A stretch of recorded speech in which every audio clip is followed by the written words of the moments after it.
తెలుగు రాష్ట్రాల్లో new year kick బాగా కనిపించింది. 2024కు గుడ్ బై చెప్తూ 2025కు స్వాగతం పలుకుతూ పార్టీలు గట్టిగానే జరిగాయి. ఎందుకంటే ఈసారి తెలుగు రాష్ట్రాల్లో మందు బాంబులు మామూలుగా సంబరాలు చేసుకోలేదు. సిట్టింగ్లు వేసి ఎవరు ఎన్ని తాగారో కూడా గుర్తు లేకుండా సీసాలకి సీసాలు లేపినట్లు తెలుస్తోంది. ఏది ఏమైనా న్యూ ఇయర్ పుణ్యమా అని ఆయా రాష్ట్రాల ఖజానాకి మాత్రం భారీ ఆదాయం వచ్చి పడింది.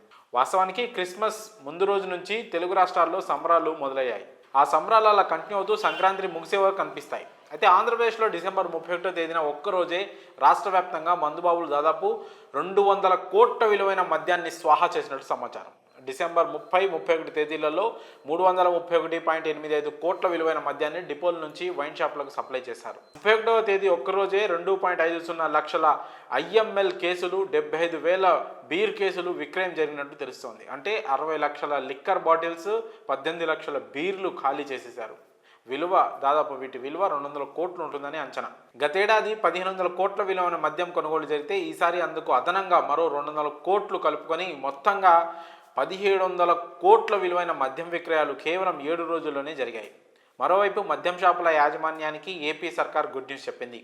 మద్యం షాపుల యజమానులకు మార్జిన్ను 10% నుంచి 14% పెంచుతూ ఏపీ సీఎం నిర్ణయం తీసుకున్నట్లు సమాచారం. ఇదే క్రమంలో బెల్ట్ షాపులు ప్రోత్సహించినా, అధిక ధరలకు మద్యాన్ని విక్రయించినా కఠిన చర్యలు తప్పవని మద్యం షాపులు దక్కించుకున్న వారికి ఏపీ ముఖ్యమంత్రి వార్నింగ్ ఇచ్చారు. ఇక ఇదిలా ఉంటే తెలంగాణ రాష్ట్రంలో కూడా మద్యం ఏరులై పారినట్లు తెలుస్తోంది. కేవలం 2 రోజుల్లోనే 680 కోట్ల మద్యం అమ్మకాలు జరగగా డిసెంబర్ 31న 282 కోట్ల విలువైన అమ్మకాలు, డిసెంబర్ 30న 402 కోట్ల అమ్మకాలు నమోదయ్యాయి. రాష్ట్ర వ్యాప్తంగా ఉన్న 2,620 వైన్ షాపులు, 1,117 బార్లు అండ్ రెస్టారెంట్లు, పబ్ల ద్వారా ఈ ఆదాయం సమకూరినట్లు ఎక్సైజ్ అధికారులు వెల్లడించారు. న్యూ ఇయర్ వేడుకల సందర్భంగా ఎక్సైజ్ శాఖ మొత్తం 287 ఈవెంట్లకు అనుమతులు మంజూరు చేసింది.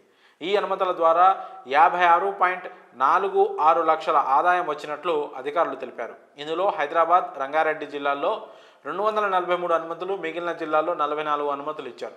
డిసెంబర్ 31న మంజూరు చేసిన 224 అనుమతుల ద్వారా 44.76 లక్షలు వచ్చినట్లు వెల్లడించారు.